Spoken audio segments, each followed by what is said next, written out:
Canal Antena Gospel é com você, atualizando teu caminho de fé. Se inscreva e deixa o like então, juntos vamos espalhar essa canção. Minha Antena Gospel está captando algo. Meus queridos anteninhas do canal Antena Gospel, vocês estão prontos para desvendar um mistério que tem balançado as estruturas de muito templo por aí? Já se perguntaram o que acontece quando a caneta da justiça encontra o púlpito de um pastor renomado? Fiquem comigo até o final, porque a história de hoje não é para amadores, e prometo que vocês vão sair daqui com a pulga atrás da orelha e quem sabe, até com a alma mais leve. Antes de mergulharmos de cabeça nessa maré de informações, já sabe, né? Deixa o seu like abençoado, compartilha com a galera, e se ainda não faz parte da nossa família, clica no botão de se inscrever para não perder nenhuma captação da antena. Meus queridos anteninhas abençoadas, o que vamos desenrolar hoje é sobre um nome que ecoa em muitos lares evangélicos, Pastor André Valadão. Um homem que por onde passa deixa sua marca, seja pelos louvores entoados, pelas pregações impactantes ou como agora por uma questão um tanto jurídica. A notícia que caiu como uma bomba nas redes e nos portais gospel é que o pastor teve nada menos que R$40.400 bloqueados de suas contas. Meus anteninhas, a coisa ficou séria e como diz o ditado, onde há fumaça, há fogo, ou, neste caso, onde há dívida judicial, há bloqueio de bens. Vamos entender essa trama que parece roteiro de novela gospel. A história começa lá em 2023, quando o pastor André Valadão resolveu processar a famosa revista Veja. O motivo?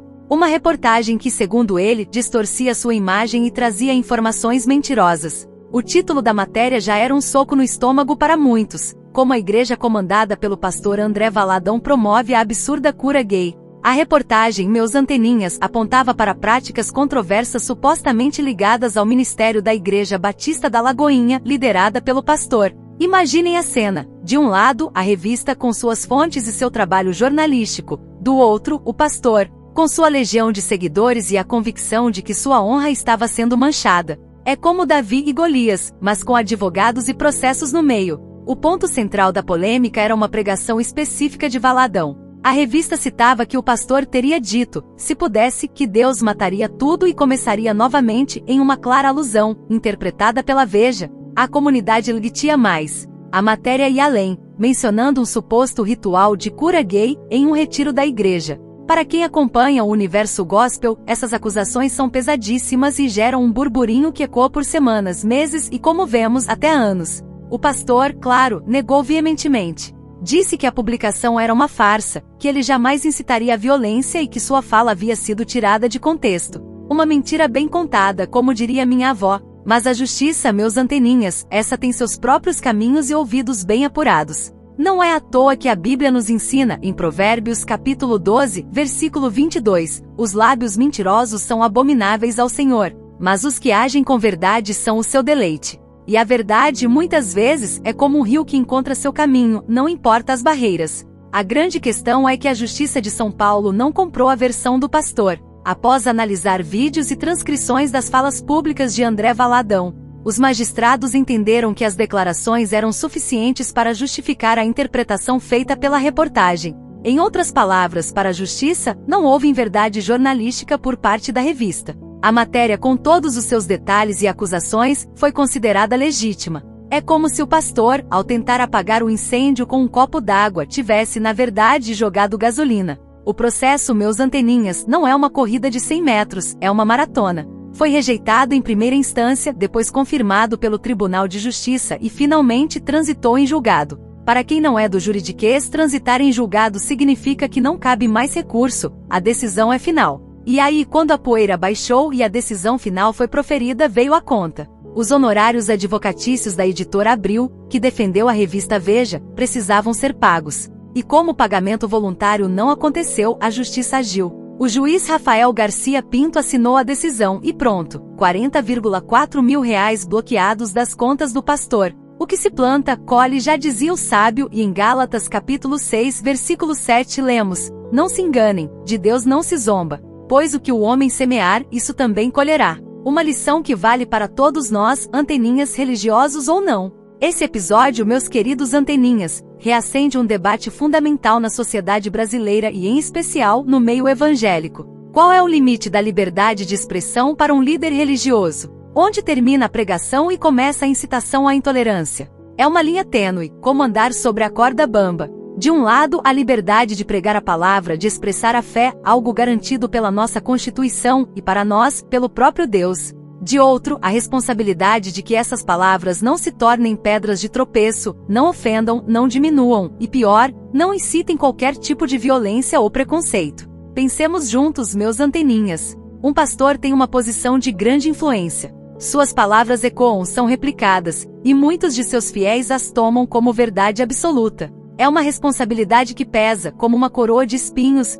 mas também de glória se bem utilizada. Jesus, em Mateus capítulo 23, versículo 12, nos ensina: quem se exaltar será humilhado, e quem se humilhar será exaltado. A humildade e a sabedoria são joias preciosas que um líder deve carregar. A questão do cura gay é outro ponto nevrálgico. No Brasil e em muitos outros lugares, a cura gay é amplamente condenada por órgãos de saúde e direitos humanos, sendo considerada uma prática antiética e prejudicial. Muitos dentro do próprio meio evangélico questionam a validade e a moralidade de tais práticas, argumentando que a fé deve promover amor, aceitação e acolhimento, e não a tentativa de mudar a identidade de alguém. É uma discussão complexa que envolve teologia, ciência e direitos individuais. Essa situação com o pastor André Valadão não é isolada. Vemos cada vez mais líderes religiosos sendo chamados à responsabilidade por suas falas e ações, especialmente em um mundo digital onde tudo é gravado, compartilhado e eternizado. A internet, meus anteninhas, é uma bênção e uma maldição ao mesmo tempo. Ela pode ser um megafone para o evangelho, mas também um espelho que reflete as nossas falhas para o mundo todo ver. Como está escrito em Tiago, capítulo 3, versículos 5 e 6, assim também a língua é um pequeno membro, e se gaba de grandes coisas. Vede quão grande bosque um pequeno fogo incendeia. A língua também é um fogo. Como mundo de iniquidade, a língua está posta entre os nossos membros, e contamina todo o corpo, e inflama o curso da natureza, e é inflamada pelo inferno. Palavras que fazem a gente pensar, não é? E o que podemos aprender com tudo isso, meus anteninhas? Primeiro, que ninguém está acima da lei, nem mesmo um pastor com milhões de seguidores. A justiça tarda, mas não falha, como dizem por aí. Segundo, a importância de pesar cada palavra, especialmente para aqueles que têm voz ativa na sociedade. E terceiro, que o Evangelho de Jesus Cristo é sobre amor, compaixão e graça, e não sobre condenação ou exclusão. O nosso chamado é para amar o próximo como a nós mesmos, sem acepção de pessoas. A Bíblia é clara em Romanos capítulo 12, versículo 18, se for possível, quanto depender de vocês, tenham paz com todos os homens. Paz, meus anteninhas, não é ausência de conflito, mas a presença de justiça e respeito. E essa busca por justiça e respeito é uma jornada contínua, que nos desafia a refletir sobre nossas próprias posturas, nossas próprias falas e, principalmente, sobre o amor que demonstramos ao próximo. Essa história do bloqueio de bens do pastor André Valadão é um lembrete de que as ações e as palavras têm consequências, e que a responsabilidade é um fardo pesado para quem assume a liderança. E vocês, meus anteninhas, o que pensam sobre isso? Acham que a justiça agiu corretamente? Ou acreditam que a liberdade de expressão de um líder religioso deveria ter mais peso? Onde, na sua opinião, está o limite? Deixem seus comentários aqui embaixo, quero muito saber a opinião de cada um de vocês. Que essa reflexão nos ajude a edificar uma fé mais madura e um cristianismo mais compassivo. Se você chegou até aqui, é porque é um anteninha de verdade. Deixa seu like, compartilha esse vídeo com todo mundo, e se ainda não se inscreveu, não perde tempo. Ative o sininho para ser notificado de todas as nossas captações. Que Deus abençoe a todos e até a próxima!